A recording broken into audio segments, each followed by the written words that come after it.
Hello everyone, welcome to a new episode of American Spaces on our podcast.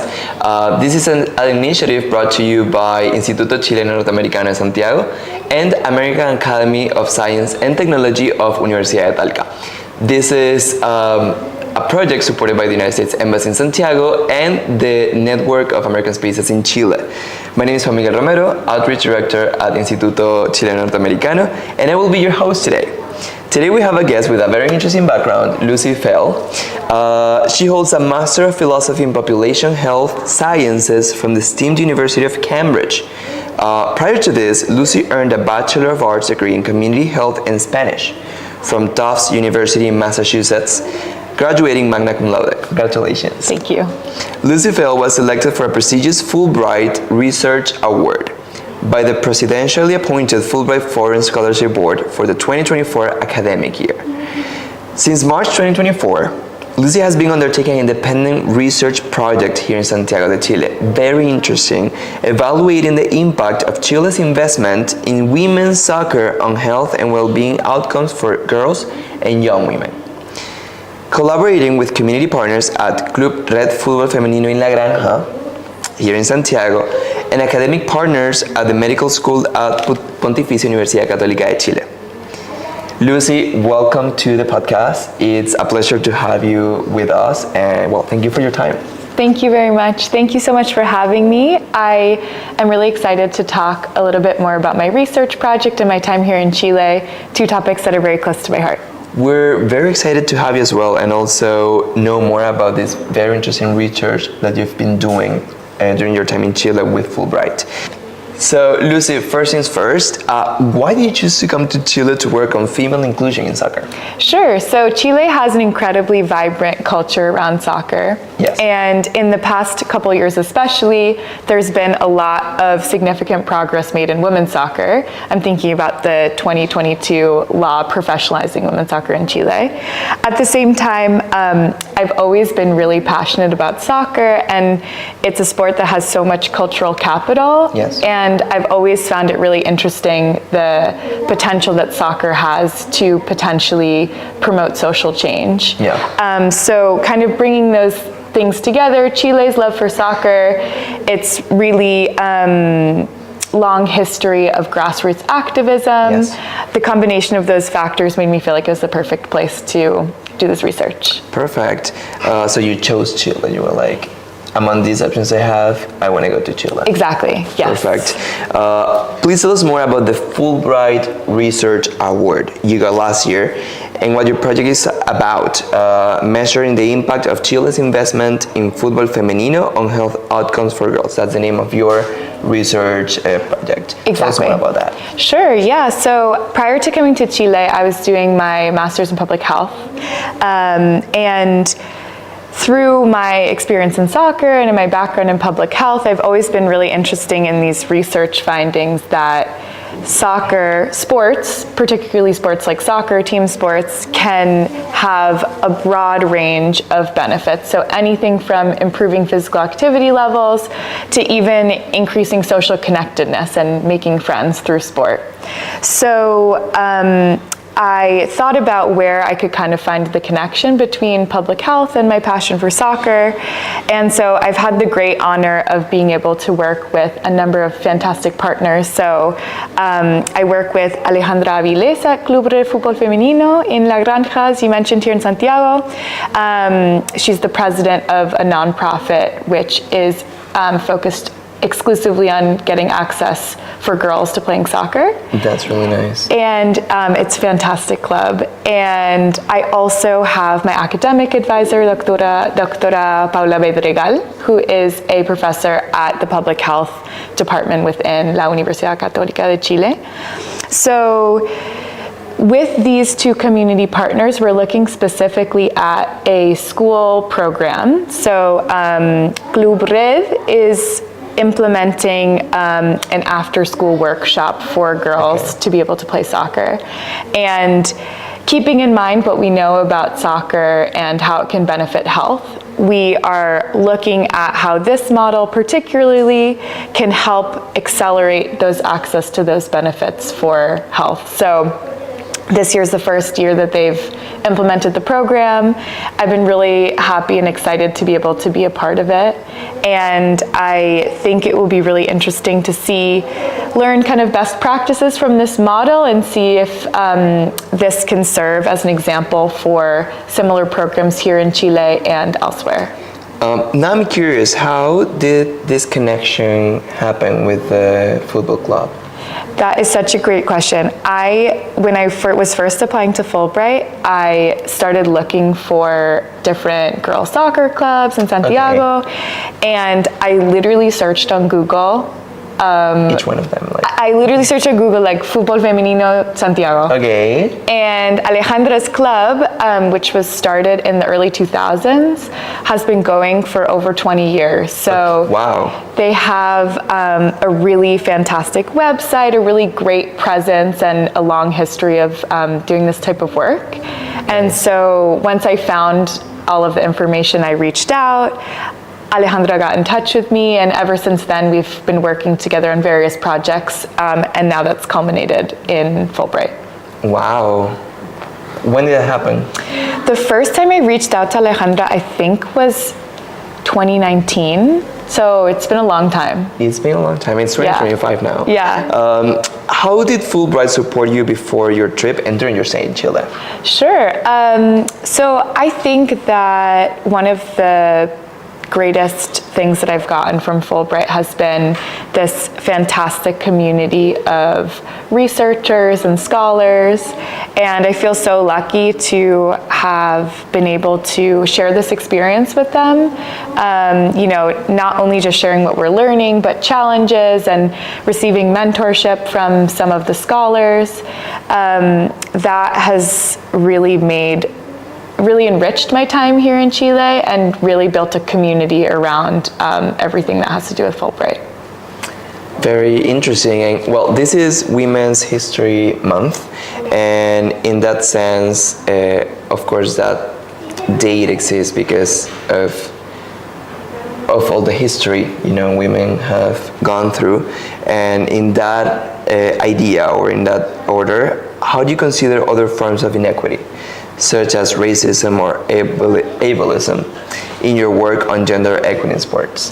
Yeah, so I definitely think that inclusion is really at the heart of the work that I am doing here in Chile, and in general, especially it's at the heart of the work that Alejandra does at La Red, as it's called. And I would be remiss if we were looking at gender equity without looking at other types of inequity, such as racism or ableism. You can't pick one of those things apart without looking at them all as a whole.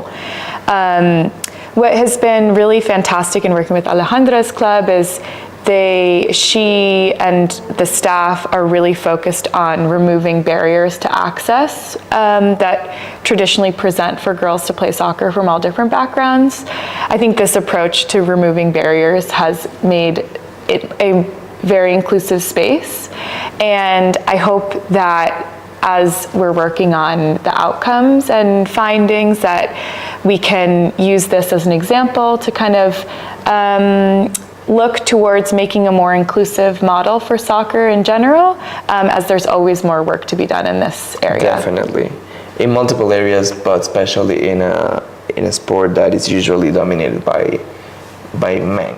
Yeah. How does your current work with U.S. nonprofit Soccer Without Borders align with your work on Fulbright? Sure. So I started working with Soccer Without Borders around the same time that I met Alejandra, so a long time ago. And I first started volunteering. They run free programming for newcomer, immigrant, and refugee youth in the United States and abroad. In my home city of Boston, I started working with Soccer Without Borders.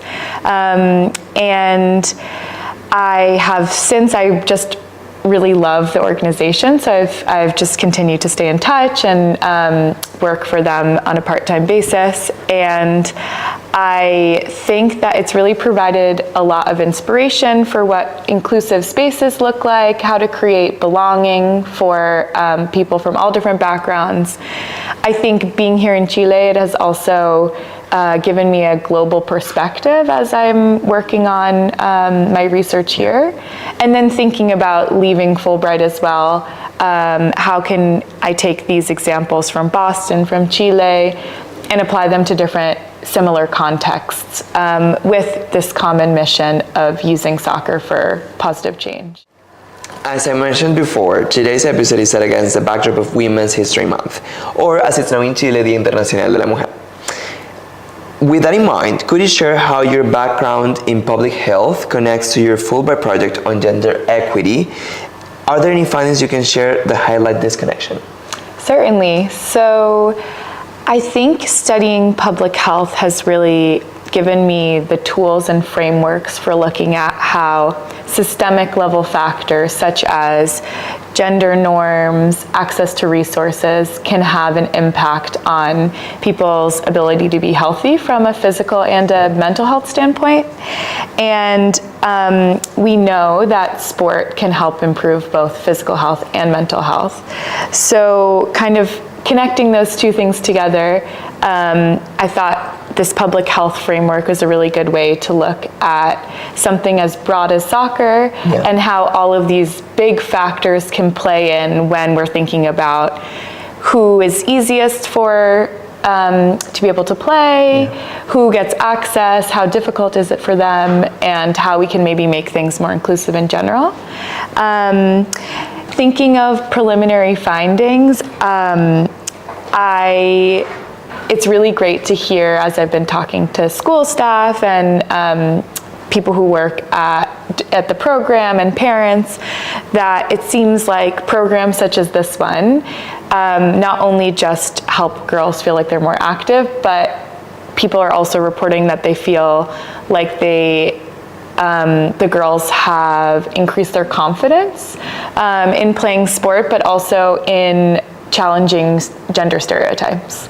In other, aspects of their lives. Exactly, not just on the soccer field. That takes me to the next question. Well, you've covered some of that. Based on your research and the findings you've had, what are the ways that playing soccer can have a positive impact on girls' physical and mental well-being? If you could mention some points. Yeah, definitely. So it's everything from improving resistance in exercise, so both like speed and endurance, improving hand-eye coordination, foot-eye coordination, then all of those things that are encapsulated by well-being. So kind of improve resilience when you think about difficulty in dealing with stress, coping with difficult challenges, getting along with peers, feeling more socially connected.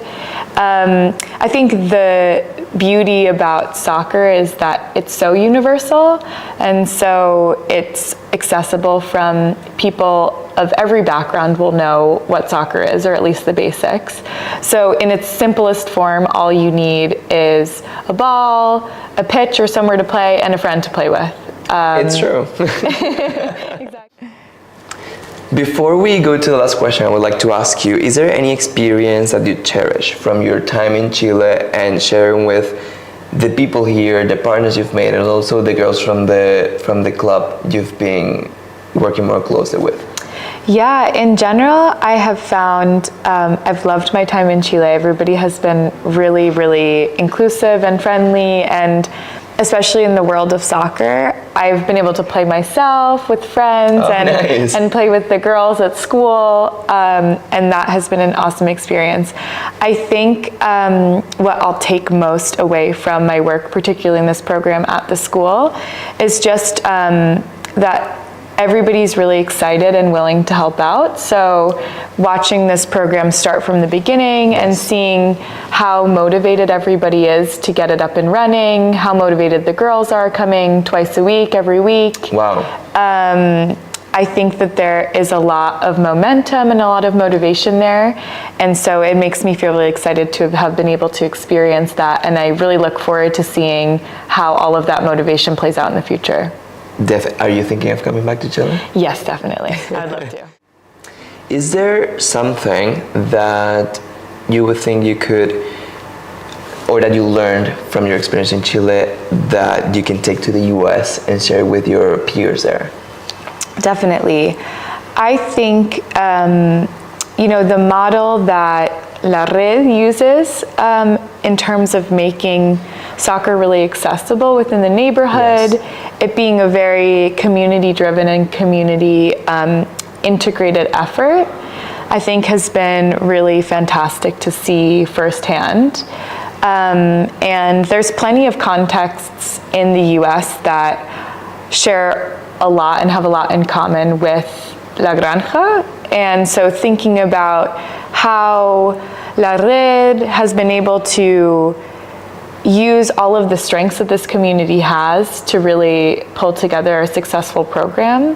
I hope that those practices, as we're looking through the findings, will be able to also help similar programs, yes. Scale this program to be a bit bigger in Chile, and also scale similar programs abroad. Okay, would you like to,